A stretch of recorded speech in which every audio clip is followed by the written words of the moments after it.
और आइए अब आगे बढ़ते हैं, आगामी चुनाव को लेकर बीजेपी की रणनीति की बात करते हैं। इसके साथ आपको बताएं कि लोकसभा चुनाव को लेकर बीजेपी पूरी तरह से कमर कस चुकी है। बीजेपी ने यूपी में टारगेट 80 रखा है। बीजेपी का प्लान है कि पीएम मोदी और सीएम योगी के जरिए बीजेपी यूपी की सभी 80 सीटों पर जीत दर्ज करे।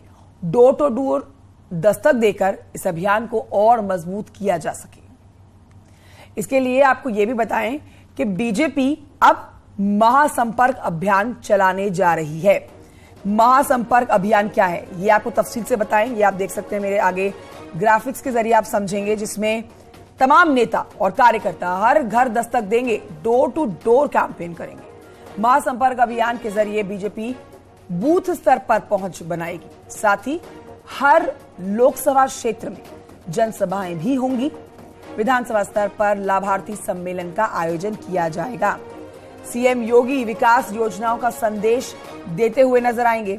और वहीं आपको बताएंगे प्रधानमंत्री नरेंद्र मोदी जनता को वर्चुअली संबोधित भी करेंगे।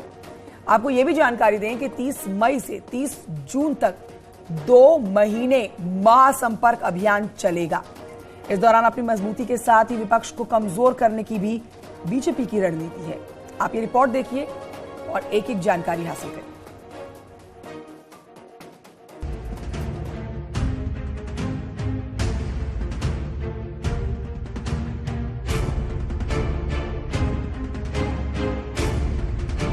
उत्तर प्रदेश के रास्ते दिल्ली का सफर तय करने के लिए बीजेपी उस प्लान पर काम कर रही है जिसे भेद पाना विपक्ष के लिए मुश्किल होगा, जिसे चुनौती देना अखिलेश यादव के लिए चुनौतीपूर्ण होगा, जिसे समझना मायावती के लिए कठिन होगा।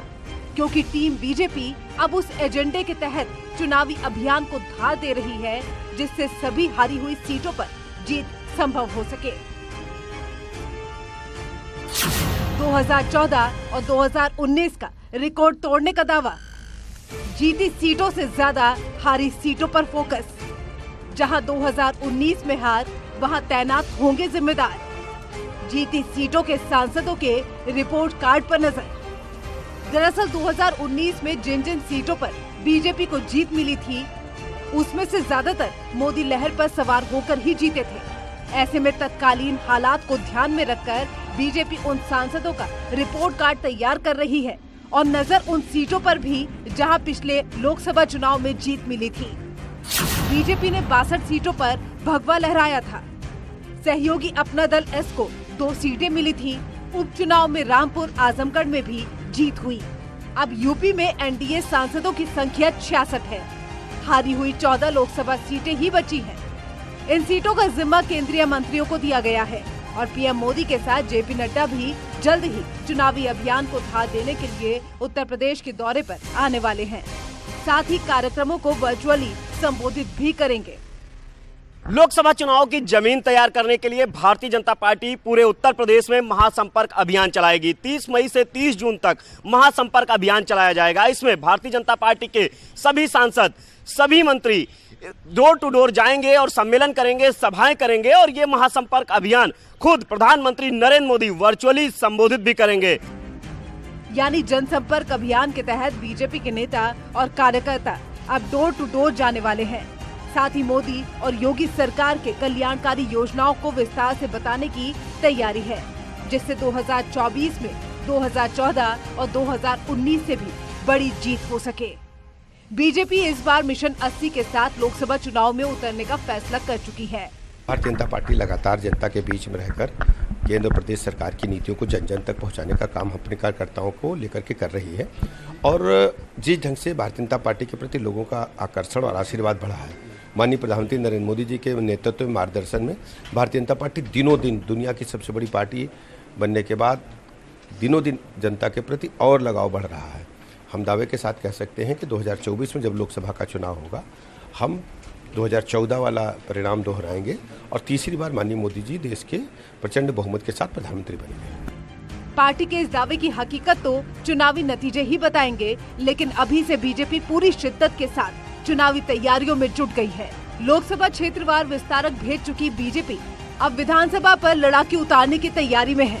ये विस्तारक अब लोकसभा चुनाव होने तक तय क्षेत्रों में डेरा डालेंगे। Bureau report, news 18।